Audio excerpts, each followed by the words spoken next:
let's talk about one of the very important things before your UGC NET examination, and that is a topic-wise strategy. Now, we have recently seen that the kind of questions which are asked in the UGC NET examination have twisted a little. So, what is the real change and the real focus you must take into account before your examination? So understanding the whole syllabus of paper 1 from a new perspective is really important. So let's first talk about what is the traditional perspective. So let's say if we divide the syllabus into major units under teaching, the major kind of questions that used to be asked were based on memory, understanding, reflective analysis, the levels of teaching.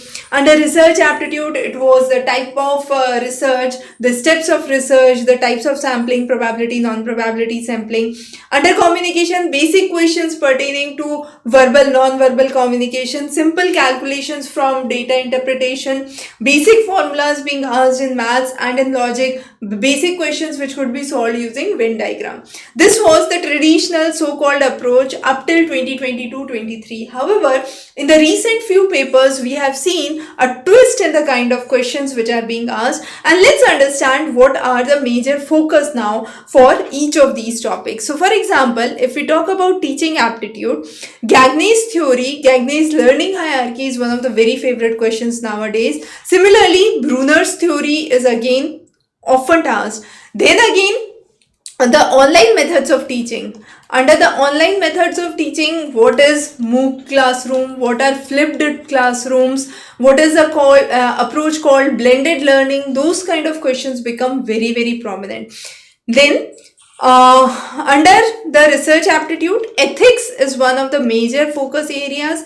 So, major softwares pertaining to ethics, role of AI detectors, then the various referencing styles, the citation style we have covered a separate lecture because it was recently being asked twice. So the APA style, Chicago style, MLA style are common questions. Then again the software tools. For example, SPSS, which is the statistical package for social sciences.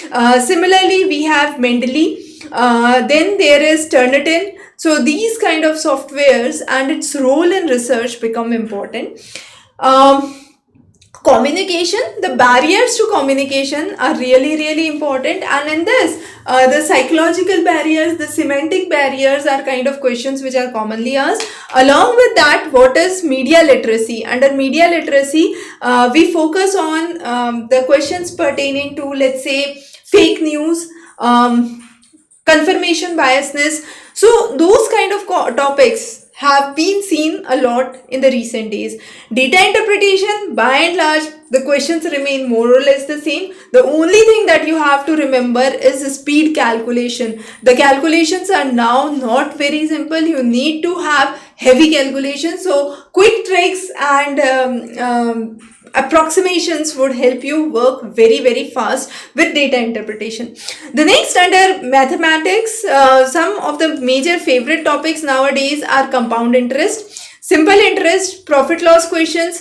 The questions under compound interest require again heavy calculations, so approximations, fast calculations become the need of the time, right? The next is logical reasoning.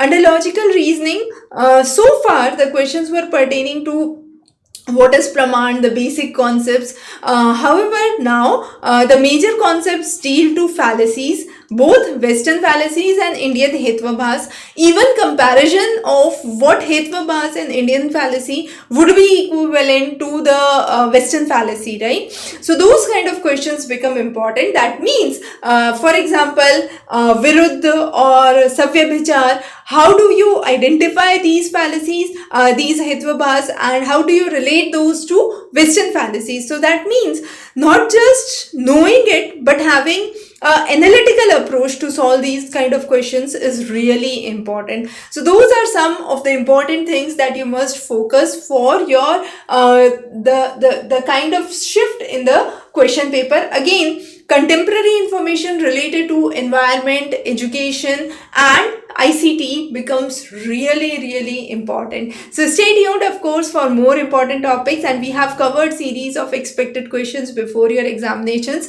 So don't miss those. Have a wonderful day ahead.